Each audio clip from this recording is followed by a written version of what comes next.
This is a public service announcement for PreSonus. I love you, PreSonus, but this is annoying. Here's a song, okay?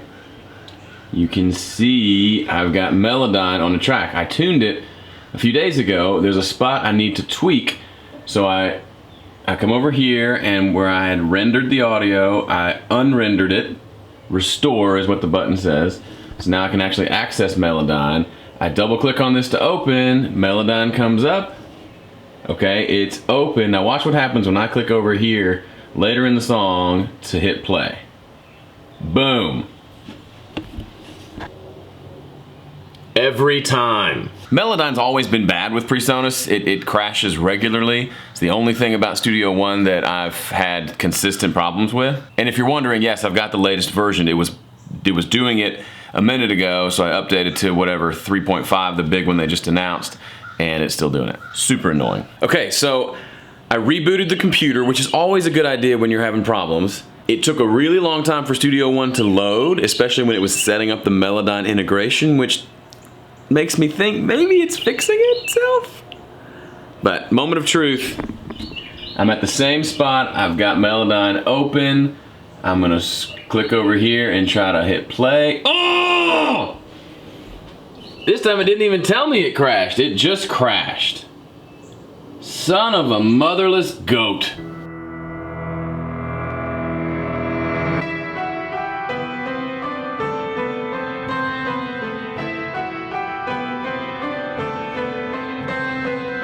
Heidi ho, it's Thursday. Got another full day. Got in here first thing, got a mix done, and then worked on some videos for an upcoming super secret. It's not super secret. Made this, which you'll see more if you are a part of the Intro to Recording course. There'll be a link below.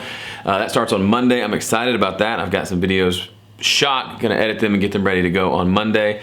It's gonna be a cool course because it talks about, especially this first video, it's just super foundational stuff that really makes all the difference in how you approach the whole recording process. So anyway, I'm pumped and excited about it. I just got done shooting that video.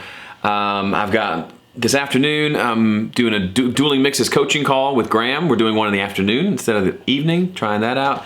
And then later in the afternoon, I'm recording a podcast with Graham. So it's another Graham day, which is always fun.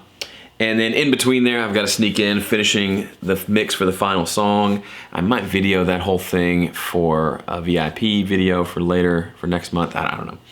Lots going on and feeling a good pressure. I'm feeling tired. I got more sleep last night. Been going to bed late the last few nights. I got to bed early-ish last night. So I feel a little more refreshed, especially since Thursdays tend to be my energy going downhill days. I feel good about that.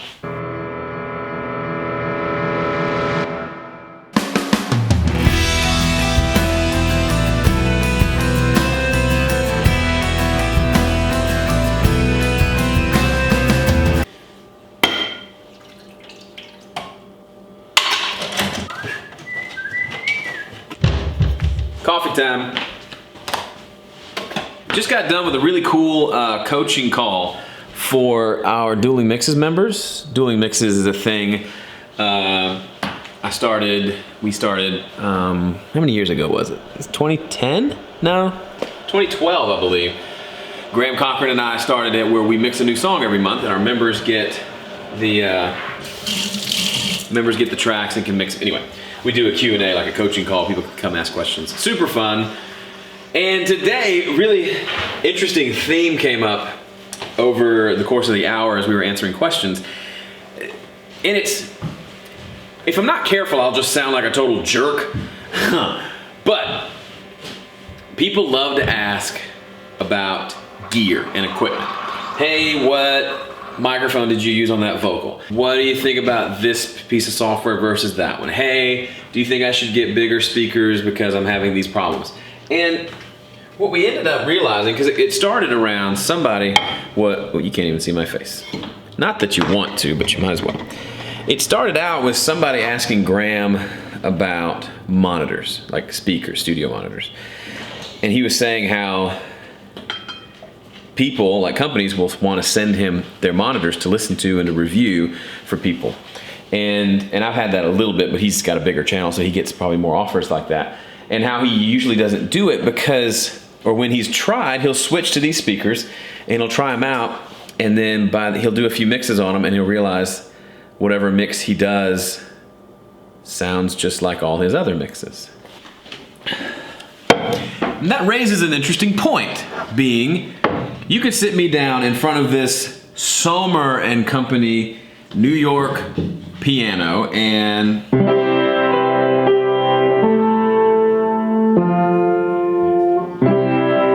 sustain pedal's broken again. I'm gonna sound like me on this piano or on a big old 9-foot Steinway grand piano. What I'm playing isn't gonna change how I play. I mean, it might a little bit, but it's not gonna change the level that I'm at. My ability as a piano player will not change given a $1 million piano versus this beautiful one. And it's not like you're a bad person for asking what microphone somebody used. It's a valid question. It's just, I worry about what is the premise underneath the question. What is the false belief that goes along with it, where you're telling yourself either consciously or worse, subconsciously, that if you changed what equipment you used, you would be better at the thing you're doing. Case in point, this video right now. I got a new camera when I started GilderCam. Are these okay, first, let's just assume that these GilderCam episodes are good. They're good quality, they're enjoyable. Is it because I got the camera? Somewhat, yes. The quality of the video, like, not right now, the sun's too bright. The quality of the... I know nothing about video. This thing is set to auto. I know that lighting's important. Hang on. Well, that's not any better. Point being, you don't like these videos because of the camera I'm using. You like it because there's something I'm doing in the video, whether it's me or the content I'm talking about or the editing. There's something in there that is connecting with you on some level, whether it's just entertaining, educational, it's, you know. But I could have done GilderCam on an iPhone. It just would have been more annoying for me and harder to do technically, but I could have done it and it would have probably gotten roughly the same results. But I couldn't have gotten a picture this clear and in focus and, you know, with all the nice things that a nice camera brings. I couldn't have gotten that with my iPhone. So I'm not saying that equipment is the devil. We all need it, right?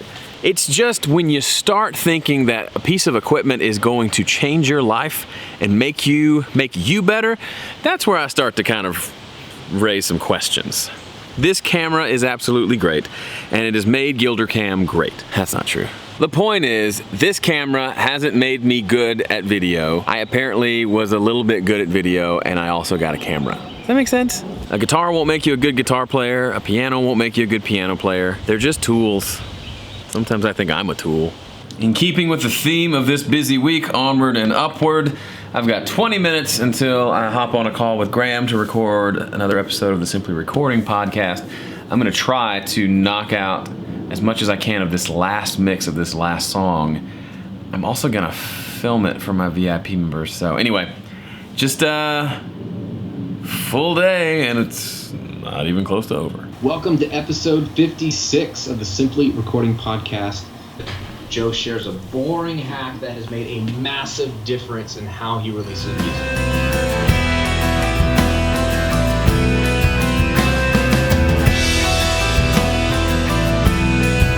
As days go, it was a pretty good one. I'm probably 40% of the way, 70% of the way there on my final mix for the EP. I shuffled a few things around, so I'll have some time tomorrow to finish that last mix and then give myself a day or part of the day until the afternoon or until the next, some period of time to put it on my phone, put the earbuds in and listen to it over and over and over to listen for those final little tweaks that I need to do on each song. I'm sure there will be some.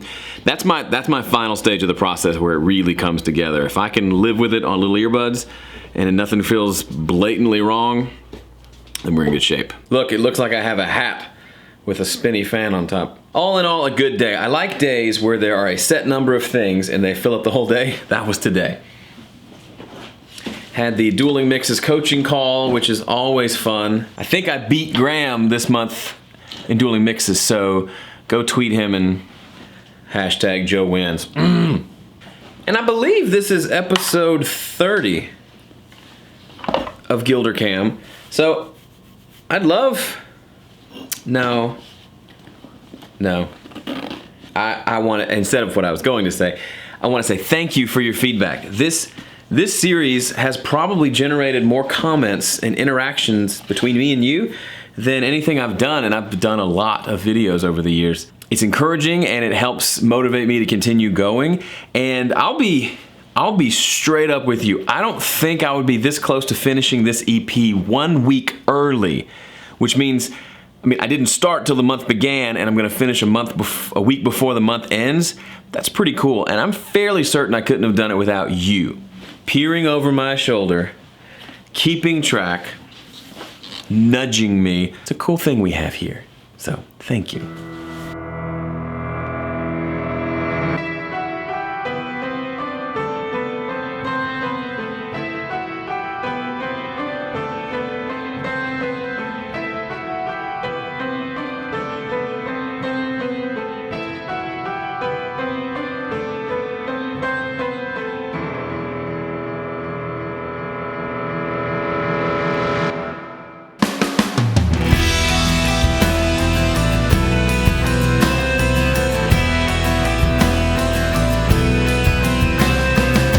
Lala, what happened? You're still asleep. I just went on a Is your foot stuck? Yeah. Hey, you got it. Good job.